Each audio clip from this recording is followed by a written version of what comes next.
Welcome to Wild Truth. I know you love my show, but you're gonna love my guest even more today. Brilliant, talented, comedy sketch writer, actor couple. Please welcome Eva and Javier.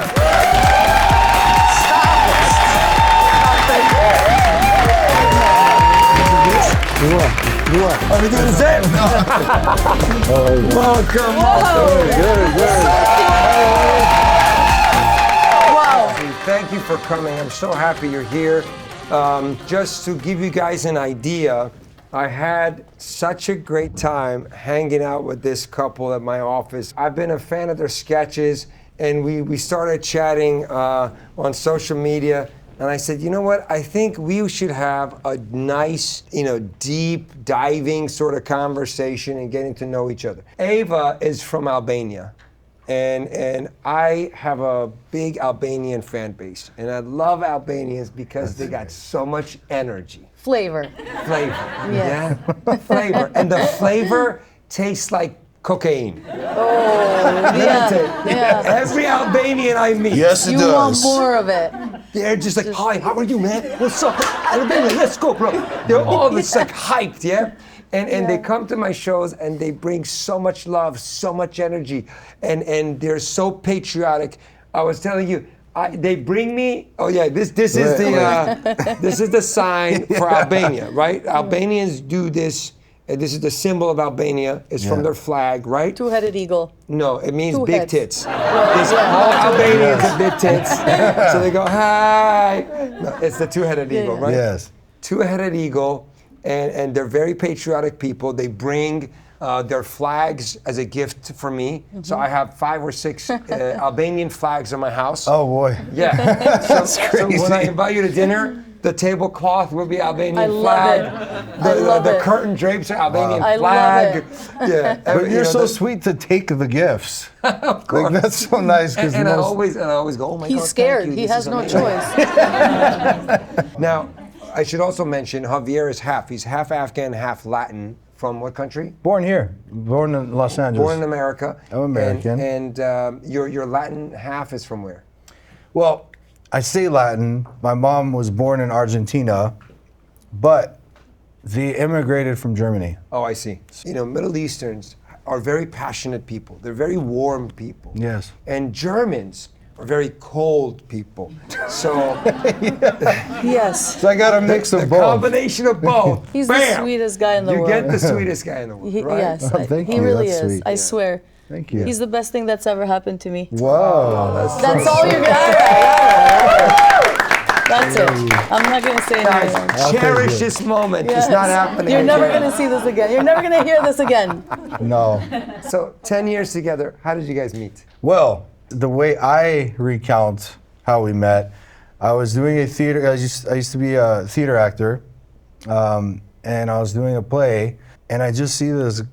It's hard to look at the audience because you're like so in character, whatever. But I kept catching her eyes, right, and she was just glaring at me like. That's my man. And I'm like, who is this girl, right? And then after, I wanted to meet you. Yeah. Yeah. But like you scooted out. Like we didn't talk I till. wanted you to chase me. Yeah. So later on we reconnected, and I think she was getting out of a situation and I was single, so No, you I weren't asked her single. out. You were living with some older lady. Oh God. You weren't single. Well, no, wait. No, please. Tell us the Yeah. truth. Continue. Well, It's no, called wait. Wild Truth. Tell us about the old lady. Oh no! Who was your sugar mama? Oh no! Yes, exactly. Yeah, actually, it's a weird story, but I can get into it. So he was a theater actor and a gigolo. Yes. No, I wasn't. No. So here's what happened. I had a woman. She was also an actress, older, with I think With 2 kids. children, 2 children. And she goes, "Look, I was broke. I was like sleeping on my friend's like floor with rats. It was bad." And I'm like, "Yeah." She goes, "I'll give you a room in my house. You stay here." You just have sex with Exactly. No, she had. Yeah. Right. She goes, "Just stay here. I'll pay for your theater productions because I want to start a theater production company. and I'll be the money, whatever. You just be the writer and whatever. And then it just started getting a little weird. The longer I was there, and then I'm like, I gotta get the hell out of here. So that's when she met me. Oh, wow. Yeah, it was pretty rough. Well, so you rescued him I did. from this cougar, Yeah. you know, who put him in a room and said, write, act. Get in my room now. Yeah. Take off your underwear. His story. Oh my Yeah, God. he Poor didn't like you, it. Javier. Poor guy. I was like 22 or something. Yeah. I was young. You Yeah. poor thing. I wish I could relate. You know, I Yeah. was also a broke actor, and that's the end of the story. That's the end of the story. No woman with kids gave me a room. Nothing happened. But if they did, if they did, I will be there upside down, just, doing writing, playing, dancing, taking care of the kids, doing Yes. children's stories. So you tell the story. You went to this play. Who took you to the play? How did it happen? I saw him on stage. I was in a relationship at that time. And I saw him on stage, and I swear to God, I've been around hot guys. I've been a model for a long time. And something about him, he was on stage, and I looked at him, and I felt like I had known him for thousands of years. I know it sounds weird. You know, he had, your hand was broken. yes, You got in a fight with someone. yes. That turns me on. Damn. And I said I can fix him. And And I wrote 4 skits about that later. yeah. And I don't know, I just liked his demeanor. Like, he was strong and tough, but I could see through that, and I can see this like soft teddy bear. And that was really attractive. And then that's it. I'm like, I'm gonna have his babies. That's my man. Wow. That's my husband. Wow. Yeah, and then I took him, and So you left after the play. How did you find him? he reached out to me and invited me Yes. to another play. I was like, all right, this is my chance. And the play was with the older woman. She was in the that's play. right. Yes. So after the play, I'm like, we're gonna hang out. And she came in and she's like, well, I have to go back home and he needs to come with me. And I'm like, no, he's gonna stay with us. And I was living with my brother at that time, and I said, you're gonna come over. And he came over, and we hung out till like 2 a.m. 3, yeah. And then- I invited her to the beach, and I said, hey, this is how I framed it. So I'm so smart. I go, hey, I'm having a real stressful day. Can you recommend any place where I can just go and like relax, right? She goes, oh, I like going to the beach. And I'm like, oh wow, what a great idea. And I'm like, do you want to come with me? And the she reason said he said yes. that is because he didn't have a car. So he didn't have a car, and he needed a ride. No, I had a motorcycle. Right, I put this together later. But he's like, I'm gonna come there, and you're gonna drive, because, I didn't need you because I needed a ride. You did. You didn't have a car, baby. I had a motorcycle. That's okay. Well, you didn't have a second seat, so how are you gonna put me in the motorcycle? Yeah, that's why I was like, can we use your car? Right. But So then I ran away from my brother's house, and now we're homeless, because he left the older woman. And Which, by the way, can I just throw out, what a great woman. which one, her or me? You. Oh, You. okay. I was just making sure. No, let me tell you, not to blow smoke up her ass, but she was banging. She's banging, more banging now, but she was a working model, right? And there were guys, as soon as she was single, you know how guys they just all, hit her up right away. And and these guys were like millionaires. I think one was like a billionaire, right? And then here's me. I'm like, I didn't doesn't even have a car, right? I believed in him. She just believed in me and He was and the love. most talented person I had ever seen in my life. Wow. The second I saw him on stage, I was like, holy fuck, this guy's special. And that's all I needed. Like, I don't care about the money. Money you can make, right? But I promised her, I'm like, I will make sure that He you did. get everything you deserve. That's a Af- rare thing you hear in Hollywood. Yeah, after Who living cares the about tent. money? Yeah. Money you can make. Yeah. That says a lot. And honestly, your gut feeling, it sounds like you're very connected spiritually to sit there and say, man, I feel like I know this guy for thousands of years. And as a woman, you really set your heart on this person, and you felt like you found someone Yes. that's special. Yeah. Yes. And then obviously you liked him so much that you looked past the fact that he's living with somebody, he's in this situation, because it's the least attractive scenario. Oh yeah. I was For any being woman, reminded. let alone a girl that's very, she's got a career, she's beautiful, and she's Yes. got a lot going on. So that tells both of you that there was something truly special. And Yes. some people say, I believe in love at first sight, and when I saw this person, I knew that's my person. Maybe that's sort of your story. Yes. Like literally, I as just soon wanted as she your moved love. out, as soon as she moved out of her brother's, I'm like, I have a tent. We Right. lived in a tent in Malibu For though. like a week. Beachfront. How can you get beachfront in LA? You know what I mean? Wow. He In a picked, tent. He picked the best Leo Carrillo in a tent. Yes. But what does it mean in a tent? We a bought a tent. tent. We purchased Oh, a did tent. we buy it? We bought Oh, a we bought it. $69 tent on Yes. Amazon. Yeah. And how long did you guys live For like in a a tent? week.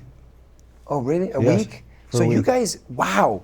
Just to put it in perspective, you guys just saw each other, immediate connection, and you're like, fuck it, let's go. She That's was exactly- up I for. I'll move out, let's get a I was tent, up go for to a the challenge. beach. Yeah. She was figure up this for out. Fast and the Furious. Yeah. She was up for like all these big. It's not like she was desperate, and so when I saw that, and I'm like, low key testing her, I'm just like, wow, like, if this girl goes through this with me, I cannot let her down. But low key testing her, it's not like there was another option. There was a mansion in the back that you were hiding. Yeah. It was like the ultimate test. It I've was been like, waiting for that for 10 years. I'm like, Right. maybe he's like a billionaire that's gonna somehow overnight come out. this whole thing was you a passed test. the test. I'm still waiting. No. Yeah. But wow, this is fascinating. I mean, I don't know, but you guys, this is an incredible story. I don't know if you guys understand how incredible it is to us listening to this. The first time we've said it. Yeah, nobody does I've, this. I've been kind of ashamed to share this, to be honest, because Albanians, like, you keep things in. You don't talk about this. It's like, Yeah. it's shameful. Yeah, and it is in the sense where, like, if you look at it traditionally and you look at it ethnically, a lot of ethnic people just hide the struggles and they're showing off the shiny parts, right? Yeah. But when you also become an artist and then you share your life on social media and you sort of like understand, wow, we all have so much in common and everybody has a struggle one way or another, then Yeah. you sort of become so grateful to be able to share the story so other people can get, find inspiration through your life, through your past. And in this particular case, I think for two people to be in Hollywood, and both of you very talented, you had a lot going on, and he was obviously, performing and doing things. For you guys to find love and move into a tent for a week and piss in the sea, I'm assuming. Yes. I mean, that's unbelievable. Like, Some of the best days of my life. wow. Yeah. Yeah, the Wow. fond memories, right?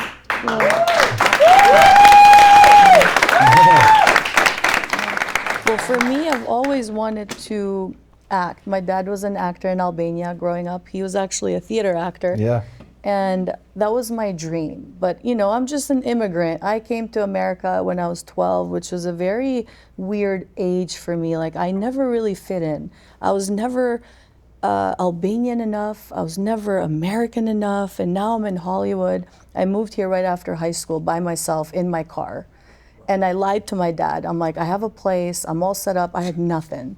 So I took my car and I came to LA, and now I'm like, oh fuck, now what? And I was 19 years old. And I always knew I wanted to do more. Modeling was fulfilling because I was born beautiful. So, but it was not fulfilling enough. It was easy. I'm like, okay, well, I'm beautiful. I'm being, hired to be beautiful, but there's more. I always wanted to entertain, but I never fit in anywhere. Hollywood didn't see my flavor. So I grew up hiding that, right? Like, I wanted to be more American so bad, and I went to an accent coach, and I would walk in a room and they would be like, oh, you're so exotic, and I fucking hate that term. I'm like, no, I don't want to be exotic. I'm American. And, God. So I was always hiding that. And when I started at the theater group, when I met him, Scott Kahn and James Franco actually, they're like, Eva, you're so different. We've never seen anything like this. Can you say these lines in your own words? And I was like, no, fuck no, no, hell no. Like, what? My accent, Eva? Like, no one's gonna like that. I'm unlikable. So it had started there, but then shortly after, everything changed. I met Javier, and then I got pregnant 3 months into our relationship. Wow. And now I'm Albanian. My parents had just gotten deported, and I had just gotten out of jail like 2 years prior. Oh my God. Yeah. So they came after me too. So they deported my parents. They separated us once again. And now I'm by myself. And now I'm pregnant. Now my modeling career is over. Fuck the acting. I had just started tasting it. And I'm like, I don't belong anywhere. Now I'm back to square one. You're still in the tent. We had just got out of the tent. A friend of mine was like, But this is what happens when you live in a tent with a guy. Yes, You get pregnant. Remember that. That's okay. Oh, what a great punchline. And I'll never forget, it was December 24th, and I used to work 3 times a week for a huge company. And I was on set, and I was starting to get nauseous. When you're pregnant, you gotta eat every couple hours. And I started feeling like I was gonna faint. And I was shooting, and I was just not all there. And the stylist came up to me, and she's like, what's wrong? I'm like, I don't feel good. I said, listen, I'm pregnant. Please don't tell anyone. This is all I have. Like, I can't afford to live. And now I have a baby. So I need to work as much as I can until I start showing. And she said, oh, of course not. She's like, I'll get you a snack. She brought me a snack. I left. At 4 p.m., my team calls me. They're like, Eva, you're fucking pregnant? And I'm like, oh. So she told my team. They fired me. Everyone dropped me. So now I'm like, I have no job. I'm dropped. He doesn't have a job yet. Yeah. And Trust me, I understand this. My stylist is sitting here, and she cannot keep a secret for her there life. you go. Yeah, thanks. Right Please. there. They're all the same. Yeah, it's okay. Yeah, Those thanks. damn stylists. This fucking stylist. And She now told I'm like, everybody about the massage parlors I go to. Oh, no. It's so embarrassing. Oh, no. Yeah. Eva, you're so honest. You're so comfortable about telling your story, and we're so grateful for that. I Give her a appreciate big you. round of Thank applause. you. I'm very thank you thankful. guys. Stop it. I want to talk about one more topic before we move forward, because you mentioned that you went to jail. This is back in Albania. No, this is here. Here. Actually, how about this, you guys? Today's Good Friday. I got reminded this last night. On Good Friday, 2010, I got out of jail, which was the best day of my life. I never thought I was going to be here. Wow. Yeah. Wow. So it's a full circle, and I can't believe it. What a great, this is what I dreamed of, and it's like becoming real, and it's cool. So by It's looking at badass. you and by knowing you, She looks like she You was would in never jail. see. No, you can't tell. you would never see. No, honestly, we can tell. Oh. And the assumption is she killed her ex. Correct? Yeah. She had to do some time, and that's a sacrifice she did for Javier. Yeah. That's so sweet. We're not going to go into add that to the documentary. But if you feel comfortable sharing, if not, it's totally fine. Yeah. So my parents escaped to America in '95 from Albania. Left my brother and I. I was 10. My brother was 4, and they left me with my grandparents for a better life, to follow the American dream. And they came to America. My grandma died, and we have to figure out how to bury her, how to watch her. We watched her for 3 nights. My family members are here tonight. My cousins, yeah, that's all I have really in America. How lovely. And we were just talking about it the other day. And how Because old I'm are like, you why at this were point? we, so I was 12. I was asking her, why did we watch our grandma dead for 3 nights? Like, how What a come? strange That's like the tradition. culture, and there was a war, so we had to figure out how to bury the body. And then my aunt took us, and we had to learn how to run in zigzags outside because there was like bullets everywhere. And 4 a.m. one morning, 4 men came and grabbed me and said, we're taking you to America. And my brother was sleeping. He was 6 at this time. Now I'm 12. And they took me, they put me in a car, they drove me through Yugoslavia, Skopje. Who sent these guys? I don't know anything. I'm guessing my dad, Wow. right? My dad paid to bring me illegally. Now I'm in Skopje, and They're like, this is your fake mom, this is your fake brother. You guys get to know each other. Here's your documents. Tomorrow at 6 a.m. you have a flight. You're going to Boston, Michigan. I'm like, okay. I had to learn my name. I think my name was Mariela. And the mom and the brother, we were coming as a family. They had taken someone's papers that were here already in America, and they sold it to us, and we're coming as the family. And 6 a.m. we get on a plane, we go to Boston. The immigration takes us, and the mom starts freaking out. She's throwing up. The brother was autistic, and he's like freaking out. And I'm like, oh shit, this is all on me. So, and I didn't really speak English, but I did take some essential classes in Albania because my dad made me. He's like, if you're coming to America, you have to learn English. So I knew a few words, and the officer grabs me and he's like, what is this? With our paperwork. And I'm like, I swear to God, I'm like, this is real. My grandma just died, and I was just sharing my story, and I started bawling because I hadn't processed what had just happened to me yet. Oh my God. And he looked at me and he said, turn around and run. And I said, thank you, God bless you. I said, before I leave, I said, I promise you, one day I'm gonna come here and I'm gonna show you my green card, and I'm gonna find you. And he's like, just get out. And he turned around and he pretended he didn't see me. I ran, and I never saw this fake family ever again. I went outside, the doors opened, and I was like, what the fuck? Like, do they see me? I had never seen doors that open like that. And I saw a payphone, and I'm like, oh my God, what do I do? And I called the restaurant where my parents were working, and I'm like, Mama, I'm here. And she goes, where? I said, I'm in America. She's like, are you sure? And I said, yeah, I'm sure. I'm in Boston. And she's like, hide. And I was like, okay. And I'm like, but what do I do? How do I come to you? And she's like, I think you're safe. And I'm like, are you sure? I'm like, I don't want to get on a plane. Can I drive there? Can I walk there? Anything. I thought it's like Albania. You could walk in the next neighborhood and you're in Michigan. I didn't realize how big the states were. So she's like, there's a white guy, an Australian guy, Tony, with white spiky hair. He's looking for you. Find him. I said, okay. So I'm looking around, and I was scared. I see like TSA, and I thought they're cops. So I was like being super paranoid. I'm like, fuck, they're gonna catch me. So I see this white guy with spiky white hair, and he has my picture, and he's walking around with my picture. And I was like, that's me. And I took the picture, and I was like, put it down, because now, I come from a communist country, and I was taught to never speak the truth, hide everything, right? And I had just escaped a war. I was just smuggled in. I still don't know what the fuck's going on. And I was in so much fear. And this guy had never seen a child like this. And he was so sad. And he looked at me and he said, how long have you not been sleeping? And he saw I had dark eyes, and I said, I don't know. And I didn't want to talk to him because I was like freaking out, and I don't know if I trust this guy.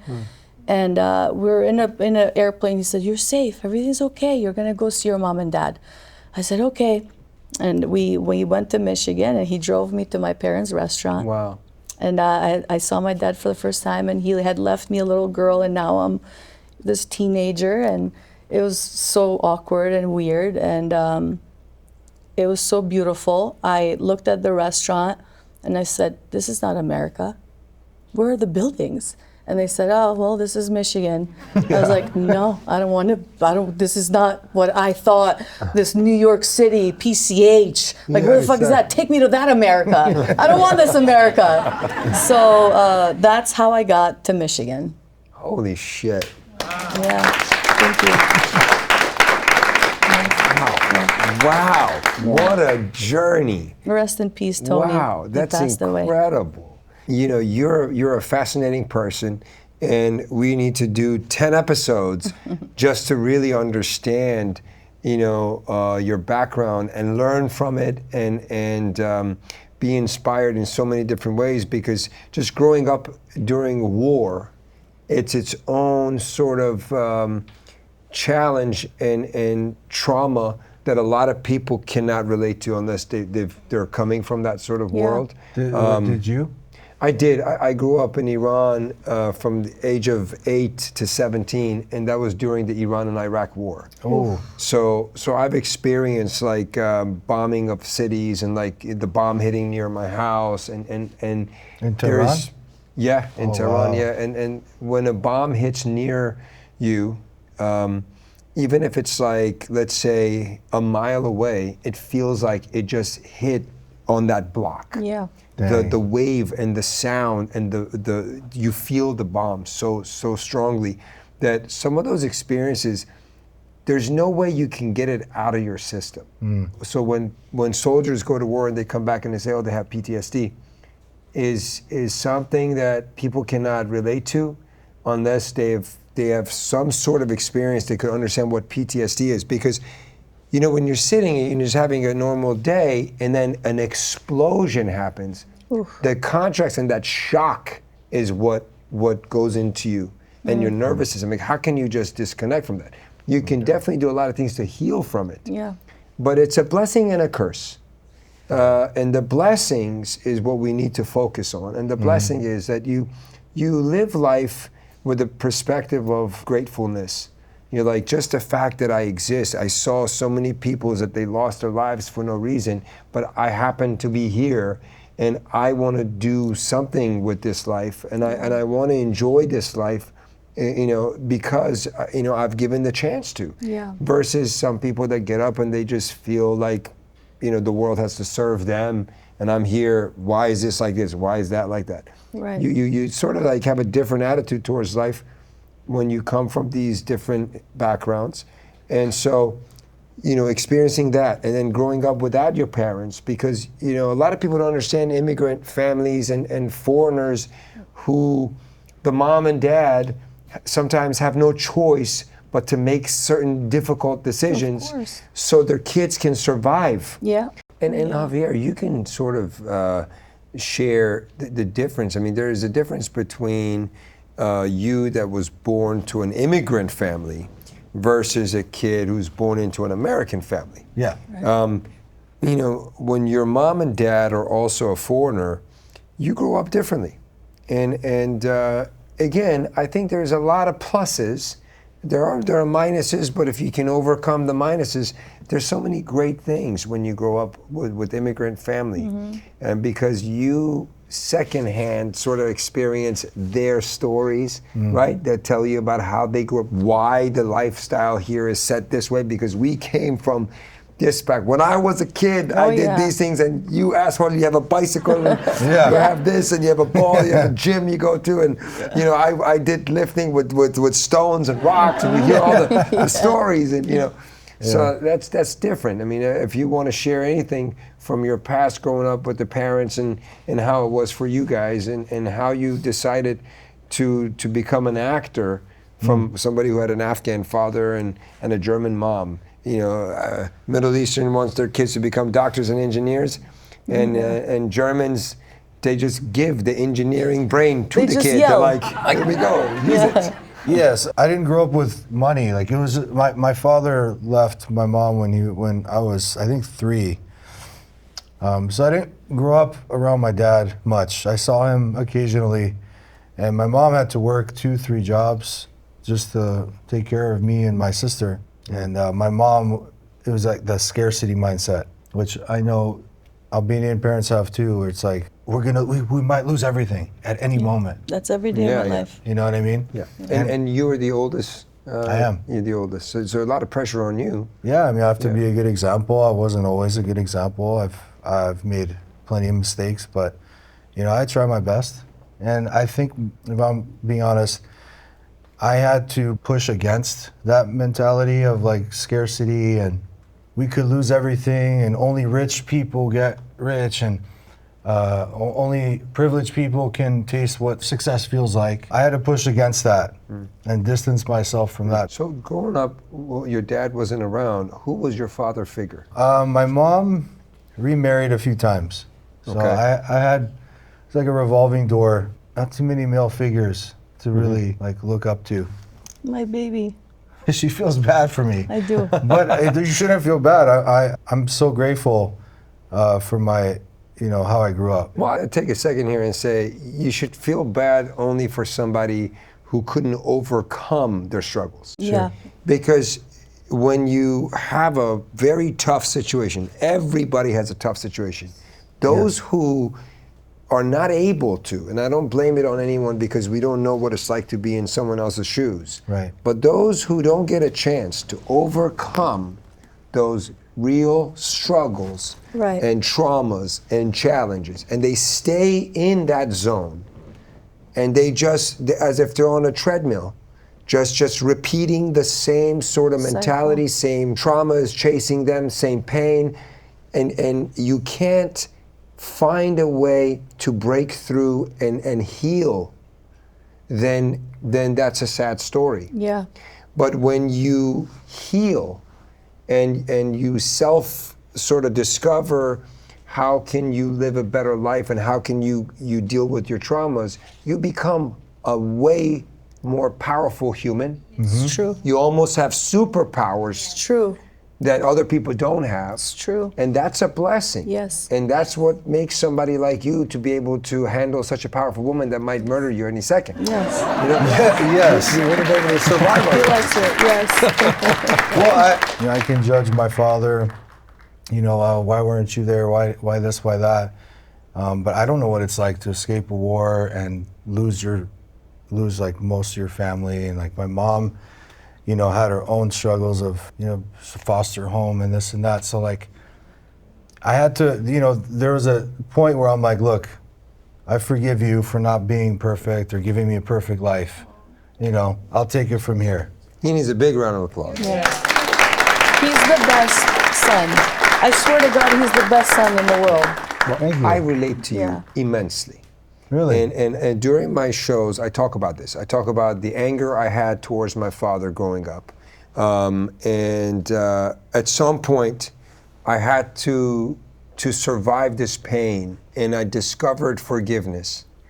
And the way it happened is I realized when I pretend that I'm okay with certain things that was with my past with my father, my dad, it's like he rejuvenates and his love for me becomes 100 times more. So I sort of discovered forgiveness and I forgave him. Maybe at first I always think maybe I pretended, but then I realized, oh my God, this is it. This is what we need. Yes. And I forgave him and I gave him love and that just brought us together and healed a lot of our problems and sort of gave us a relationship again. Were you an adult? Yeah, so I have a comedy special that's coming out, and I talk about my entire life story from the time I was born in Arizona, then my parents took us to Iran, and then I grew up in Iran, and my father left when I was 12. My mom and dad got separated. So then I grew up in Iran, and I moved back to the States 17 years old, and I saw my father after many years. And my father was not quite around, even when we were in Iran. Yeah. So then when I saw him, there was just all these years of anger, animosity I built up towards my father for not being there. And Yes. all the pain I saw my mother go through. And even though I was a teenager, I was 17 years old, it's not necessarily age or maturity, it's emotions. Yeah. Sure. And that I was carrying a lot of pain. And I saw a lot of fights between my mom and dad. And all of that had created a lot of anger towards my father. So you can imagine, I land in America, he comes to pick me up from the airport, he goes, hello. I said, fuck you. Yeah. A fight starts. Motherfucker. Yes. And he's like, fuck your mother, fuck your mother, fuck your. So it starts. Yeah? The family feud starts. Yes, so yes. we had a lot of struggles. And I moved out of my dad's house and I was homeless for 2 months. I slept in my car. I had a car, Oh my Javier. God. I had that Oh, on you. wow. I had a car, no tint. I was Solid steel. But the problem is I couldn't get anybody pregnant. I was in the car, just shooting away. But I sort of admire everybody that are able to find a way to get out of these situations. What you were saying, the healing is so important, at least as a man, because you have anger. And when you're in your teens and early 20s, that anger is channeled in very negative ways. I'll just be angry at people, and I wouldn't understand really why. And it's landed me. I spent a couple nights in jail for fighting. And I I was just angry and unapproachable. And then I realized, like, oh, I'm holding all this anger towards my family. And if I don't get over this, I'm gonna be a mess. Like, I'll probably end up in the gutter somewhere. So it was so important to heal that, because, like, and gosh, being a dad, like, when I found out she was pregnant, that was like a huge light bulb moment for me, where I'm like, you gotta unfuck yourself, because this boy needs you to be like right in the head. He's the best dad in the world. So- He's done everything he wished his dad did to him, and he's extra. Like, it trips me out every day when I see him with our kids. thank you. I swear. Thank you, that's sweet. You're the best dad ever. They're so lucky. I remind them how lucky they are. I tell them every day, especially my son. I'm like, you know what I went through for you to be born here with everything? I don't think he does. In Hollywood, in a big fucking house, with a big room. I never had a room. He has And 2 sinks. He has 2 sinks. I had to share a He has a sink with steam 5 room. people. Yeah, bullshit. I'm like, you have a steam room, and you know what he says? He says, Mom, I deserve it, and I love it. And I go, fuck yeah. Like, you know? That's really great. Yeah. But Javier, you guys have such a young audience that follows you. Yeah. And I hope the kids that are in their 20s or younger and listening to you, and they're watching you, and they're enjoying you, and they're laughing with your skits, and they take this moment of what you just shared, and they can help maybe themselves by being inspired. I was actually talking to her the other day about, like, what impact do we want to make, because we sort of started in short form content when it was like barely taking off, right? Yeah. So, you know, the landscape is changing so quick. The studios can't catch up. The agencies, they're like, oh, what do we do? Oh yeah, you know, they're trying to figure out the landscape too. My producer friends that have produced big shows, like they don't even know what the hell's going on. So I had to, like, figure out where our place is here. And what I realized is, like, even if the landscape changes and you have to dumb down scripts a little bit, you can still make compelling stories with relatable characters and good messages in a shorter form. Now, it doesn't have to be 30 seconds. You know, they're pushing like 5-minute episodes, which I'm developing right now. Yeah. You guys stay tuned. That's incredible. That's exciting. But, like, figuring out the landscape, what message we want to give. Like, I want people to see that it's okay to be in love and be flawed. Like, Hollywood will push this curated version of what love is, where it's like everybody's perfect. Like the Smiths, I love you, Will. I'm not talking shit, but, like, you know, you guys have issues. Show that. It's okay, right? We don't want to watch perfect people. Like, I think we're kind of sick of that shit. Like, we're done with that. I want to give people someone to look up to that's actually real. You know, even with characters we play, and just give them permission. Like, it's okay to be flawed. It's okay to have anger And toxic issues. traits. It's okay to have trauma, you And know? jealousy. And trauma Of course. comes out in different ways. Of course, of course. But that only belongs to families that they have an Albanian wife. Well, you know, I can teach other people but look how too. many This people. series will go viral in Albania. Why No, can't I I'm teach telling other you. So many people? people relate to her that are not Albanian, I which is trippy to me. I swear to God, I don't understand why they relate to me. Sometimes I'm like, I don't Because everyone's understand. a little crazy. Oh my God. 90% of the time I Inside. read a script and I go, this is not fucking funny. Like, what's funny about this? I swear, 90% of the time I have no fucking clue what I'm doing. I just say my lines Well, and then... you got a good writer husband. I know. He's I doing a good know. job. Yes. He's doing a good job. Yes. And you guys are hilarious. And you guys you. are very relatable. Thank you. I mean, there's Thank you, not guys. a Appreciate person it. that's been in a relationship that cannot relate to you guys. Yeah, it's funny, it's great, and really the ultimate sort of credit goes to you, Javier, for writing and shooting and then editing. People don't realize how comedy has to be edited so properly for you to be able to laugh when you're watching. Yes. And that's something that he's mastered with his sketches. He's a genius. Oh, please. He's very talented. So it may not be funny on paper, but he'll Yeah. make it funny. Yes. Oh, that's one thing. Yes. Actually, one thing I say to the actors every time, I'm like, guys, Don't be funny. I know you don't understand it, I promise you. Just It'll trust make me. sense later. Yeah. Because, you know, it's a process. I've seen how you do the sound effects and the music, and like you use elements to make that sort of punchline of the script to really pop. So no, great. You guys doing a great job on that Thank end. you.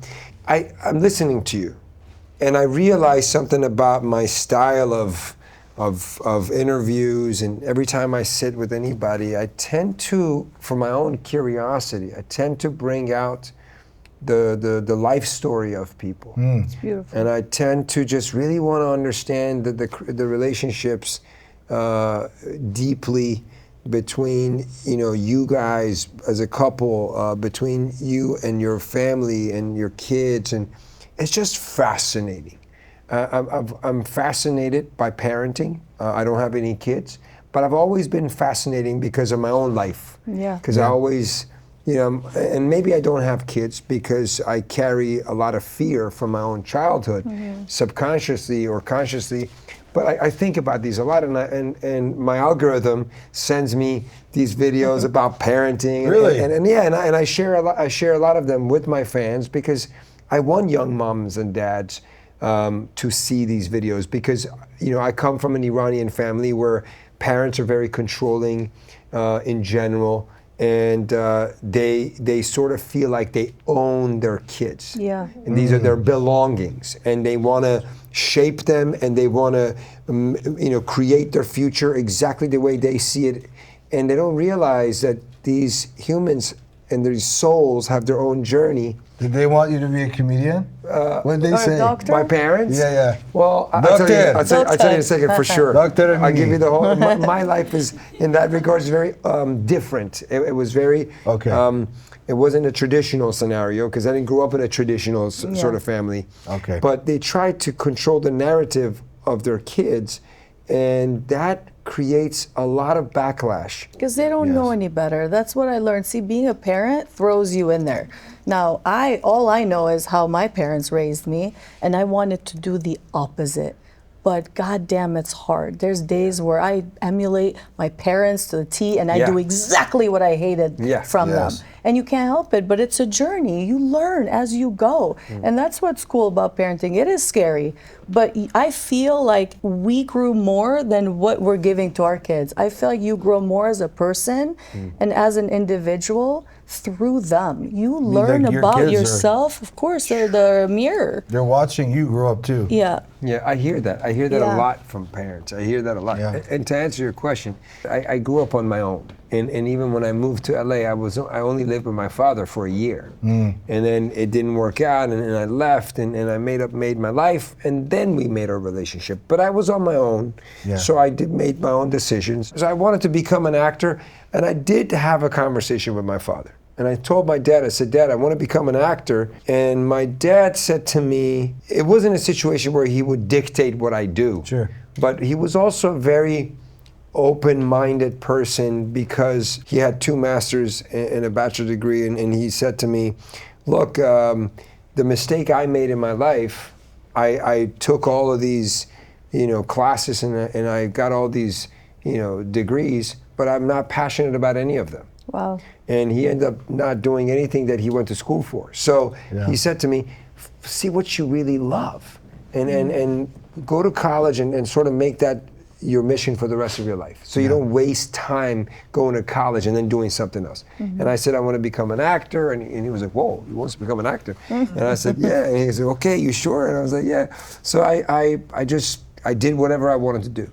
Yeah. I was the kind of guy from day one, nobody can hold me. I'm a type of personality where no matter how much people want to push me into a box, it's impossible. I'm a type of soul that has to do me. And the more you try to control me, the worse it's going to get. It backfires 100 times more. You're an artist. Yeah, and I would. That's why I've had many opportunities to marry Albanians, and I didn't. What do you mean? We let you be yourself. We let you be free. What you talking about? Yes, I believe you. I believe you. I let him do whatever he wants. He sure does. He's like, yes. He can do whatever he wants. Who wants to ask a question? Okay, so let's start from you. I'm such a fan of you guys. And I was wondering, I know that obviously in front of your friends, you're going to be fighting or doing your little skits and you guys have your personalities and you guys are a gorgeous couple. But how did you figure out to like translate it into Instagram? I know everyone has the channels now, but when did you guys start the IG and like how long have you been doing it on there? Who would have thought they just want to see some toxic women, strong women? That's it. We just. Yeah, Go ahead, but baby. did someone say you guys should be on there and do it, or No who was one it? said no. If someone says do this, I will also do the opposite times 10. Yeah. So I can it start. was- I yeah, can go start ahead. the answer. So, Of course. it was around COVID time. You know, I was up for a big show, actually soap opera. It was like we were ready to go, and that fell through. Eva had jobs that fell through. So we really needed to come up with a way where I can channel like my creativeness. And we needed to find a job. yeah, but I also wanted to work with her. Like that was a tough thing. Like, you know, I may act sometimes aloof, but like if I'm not around her, I get withdrawals after like a couple hours. So I'm like, it'd be so perfect to work together. Because I'm cool like that. Yes. Okay. And I didn't know you could make money off of social media at first. It took me a little while. Well, I knew. She did. She was telling me like, hey, you know, we could try this, da, da, da. And I thought it was like dancing stuff. Yeah, I'm he's like, "Get I outta will here." never do this. I'm a real actor. You know, Javier is like, he likes real acting, like theater and like studying movies. I don't. I just want the business side. I just want to get paid. I want to do what I like and that's it. So I'm like, hey, we got to pay bills. We have a kid now, so we got to, you know, figure this out. You're And trivializing it though, because you love what you do. I know you of do. course, I'm the luckiest woman in the world. Like you can't I do hold what I down a love job. every day. No, I You never get fired did. in like 2 days. I would. Yes, that's You true. would, totally. That's true. Yes, Yeah. I would fire you. But try it. Why don't you try it? Would. Do you I'd be still like, have wow. that tint? Wait, you're my boss? Do you have the tint? Because you I fire her, have it you'll in be the back garage. in the tint. No, but yeah. So we decided like we'll try it out, and it We it made took a our while. first video and it got 125 million views and I begged him. I said, please, baby, trust me. And he's like, nope, if I'm gonna do it, because at that time you had to use other people's voices, like, right? It was like voiceovers. Yeah. And he said, nope. And I said, just trust me, we have to. Let's pick a viral sound and let's do it. He's like, nope, if I'm going to do this, he said, I want my voice, your voice, and I'm going to write it. And I said, fuck it. I mean, I had no choice. So I had to compromise. I said, okay, let's do it. So we told my mom. My mom had just moved here from Albania. I brought them back for after 12 years. And I said, Mama, yeah. Oh, okay, thank you. I gave her the phone and I said, Mama, don't ask any questions. Press this button. Look, make sure we're in the middle and do what he says. And, you know, we posted it and it got 125 million views. And it was like a everything- drug. Yeah. The views went right down from there, and then I had to work it back up. So it was like the lucky first one, and then it was like, oh shit, this is hard. Yeah, it's very hard. Yeah, but on it's him. true that social media breaks the rules. Yes. Like a lot of the things, and I think a lot of the things that traditional filmmakers and artists and actors want to do, a lot of times it makes no sense why, but somehow, and then with time you make sense of it. Yeah, of course. But you guys should get the credit for initiating and trying and putting yourself out there, because really without that there will be no Eva and Javier that's today right. killing it on screen. Yeah. Thank you. It's all him. And I feel like it's so many. Look, I don't want to make a million more content creators, but Yes, so there's- many people have something they can share, and I feel like the future is Yes. there's going to be so many people that are going to be making content that's unique to them and their story or whatever, and entertainment will be a much more broad experience. 100%, 100%. Okay, who's got a question next? I'm very curious. You have you have billions of views, millions of followers. What is next for you, and what's your plans? Do you have any projects coming up that you can share with us? If we tell you, we'd have to kill you. Yes.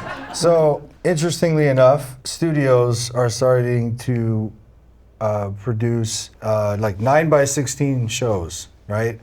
The episodes are much smaller, so it's like a 5 to 15 minute range. You know, my first job was really a writer even before an actor, so I am developing I'm developing 2, and you know, I'm hoping to have that running, like rolling, in a few months. So we'll see Like how an things go. episodic, right? Yeah, so it's a series, and it's just like an opportunity again for us to, like, you know, entertain people, but like on a longer format. Yeah, People wanna and see that's more. really exciting. And I tell you, this talk about short series have been in the industry for the last few years, Yes. right? Now here's gonna be the fun part. And the sooner you get on this, the better. Because just like how it took time to break through the algorithm with your sort of vision of what our brand of comedy is, then there's going to be this next challenge for creators. What is the series that's actually going to take off Yeah. and people are excited to watch and follow episode to episode? Yeah. That's going to be like, because, you know, traditionally studios will have a pilot, the pilot gets picked up, goes on air for a season, and then if it does really well, viewership is up, it goes the next season, the season after that, etc. Yeah. You know, so this will be the same thing. Yes. Yeah. So litmus you put test. out a series and you're like, ooh, it's not catching. And so many people are going to do it until the ones who are going to figure it out.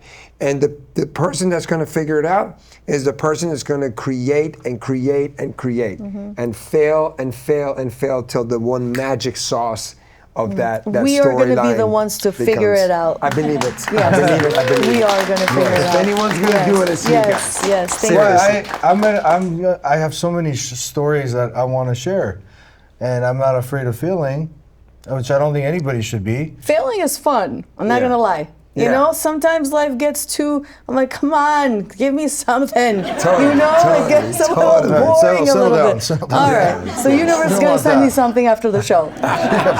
Please don't. I want to know. So you guys have kids. How do they feel? Like, are they gonna like take over? Are they gonna come out on your videos? Because I never see your kids.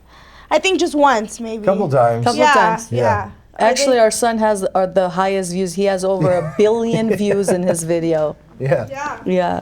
That's Yes. unbelievable. Yeah. We'll see. I'm not sure yet. There might be characters I'm writing in the longer series. They beg us to be in the videos. We like to kind of keep Oh, it. yes, They yes. do. Okay. Yes, we kind of let them figure it out. I mean, I tell them on the side, hey, jump on it. But I don't we let want- them kind of want to Some be people in don't it. use their kids for like the views. Yeah. Yes. You guys No. really don't do that. No. So. I'm Not unless against they that want to. unless the kid is like really pushing it and wants to do that. And our kids have shown a lot of interest, but They're artists. I don't know. It's. I feel like right time. You know, they're still young and. The world is so new with this topic. It's really not so much about how the kid feels or doesn't feel or wants to be. I think it's a bigger topic of how healthy is for kids Right. to understand this ambiguous world. Yeah. That's right. So how the parents educate them of, honey, this is what comments are. This is the people behind it. We don't know who they are, and for them to understand the psychology of what's happening and not get hurt by it. Right. My God, our Yeah. kids are so adaptable. It's so trippy. So we have people come up to us all the time, like every day. And you know, even though like when we're with our kids, I'm just like, you know, give us a little space, right? Which I feel like is normal. But our kids, like people ask for pictures and stuff, They think and it's our for kids them. are like, They're like, they yes. just think we're a loved family. Like they're so like chill about it. They're like, oh, people like taking pictures of us. We must be really cool. Yeah, our daughter's almost 5 in May, and she thinks everyone just goes up to her because she's a princess. And she's like, okay, she says, you can take my picture. That's So, amazing. Yeah. And I don't Yeah. make it a big deal. Like, I don't tell them anything about the negative side of things because they're going to learn that in life. Life's really going to teach them. So what I've done the few times that he went mega viral, I wanted to share that, how cool and exciting that was. And I was sharing with him all the positive messages, and he loved it. But he's also, Odin, our son's name is Odin, he's very, you know, proud of life. Like, he thinks he's very deserving of good things, because that's how he's been raised. So to him, it's like, oh, cool. Like, that's nice. Like, you know, he likes it. And we only shared, we do, yes, I know. But, you know, I've only shared the positive things of this. Okay. And I don't know if I'm making the right move or But wrong nobody move. knows. I'm learning, right? And that's Exactly. the thing. I don't Nobody know what's really the right knows. thing. Everybody's doing Right. their best Yeah. to sort of protect their kids. Right. And you're trying to protect them from a lot of like sharing the negative sides and scaring them and bringing fear no, into I don't the, want to to bring his, to his fear into their psyche. life. Life's going to do that to them. I understand. Until the time that they're exposed, there's one scenario, and when the second scenario is when they're exposed, when they're old enough, they're receiving, and they're interacting, and for example, they create something, and people would attack them, and then dealing with that sort of pressure. Every parent wants to make sure their kid doesn't become insecure, or now like I'm not going to do anything, or now I'm so scared of people's judgment. There's a healthiness of how much power you give to the society out there to judge you. You guys allow people to judge you, and you take a bunch of actually hits. a good point. There was a big problem I had because my son got a little chubby. And I feed him very well. Good mom. I It's didn't okay. have much. He's a kid. And people. There were some people online that I'm like steel. I don't care. You can say whatever you want to me. Even though most of what we get is love, they said some very hurtful things, and oh my gosh, that really upset me. And I'm like, never again. I'm not putting him in another video ever. Just to protect him in that sense, but. That's kind of hard. It's really it's a ambiguous. I mean, it's maybe there could be an episode we can bring a psychologist to talk about this, because I think this is a whole episode of its own. Yes. How do, and I would even say I like to have 2 or 3 psychologists to talk about it, because not just one psychologist perspective is good enough. Of course, it's different one sides. of those things that you hear. By what the they way, have that's to my say. cousin. She's a psychologist going to school for psychology. She has 2 more years left. She's our first doctor in our family. Wow. She is our first doctor. Yes. Wow. Yeah. I try to share my wisdom with them. Yeah, Yes. she That's does. wonderful.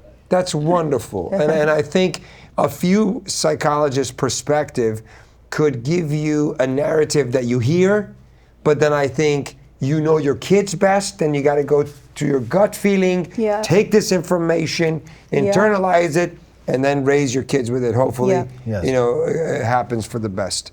Anyways, thank you. Before we wrap up, I want to share that Eva, Javier, and I will do a skit together. Yes. And I'm excited. And I'm very excited for this. And if you pay attention to a lot of the skits they do, it's hilarious when there's a lady in the sketch and Eva I've never killed a man starts before. boiling up, right? And Javier starts having the wandering eye. So in this particular sketch, I'm such a committed actor. I'm going to go through a major amount of plastic surgery. I'm going to get a BBL and a double Z. Just for this sketch. Let's do it. To kill it. We're going to have 1 trillion views. So we're really excited for that. Yeah, We're going me to do too. something, and this episode will end, and we'll play it. Hopefully, we'll play the sketch that we're talking today. We haven't shot it yet, but we'll play it at the tail end of this. Appreciate you, brother. This was really fun. And again, I sort of did not know how we're going to start and how we're going to end. Like every sketch or every interview and any work I've ever done, I truly believe to be present in the moment, have good intentions, and connect. And magic will be delivered. And so that being said, you're talented. You're both beautiful. You're such good mom and dad. Really, really, we're so grateful. We want to see many more billion views from you. Thank you so much. Javier and Eva. Get over here. I need help with the food. Sorry, one second. Is that how you let her talk to you? I'm so disappointed. Be a man. Hey. Get her back in line. Hurry up! Get your ass back in that kitchen and bring me and Max another beer. What was that? Dude. That was good? That was good. You know what? It felt good. Max, get your ass in here and help me. Yes, ma'am.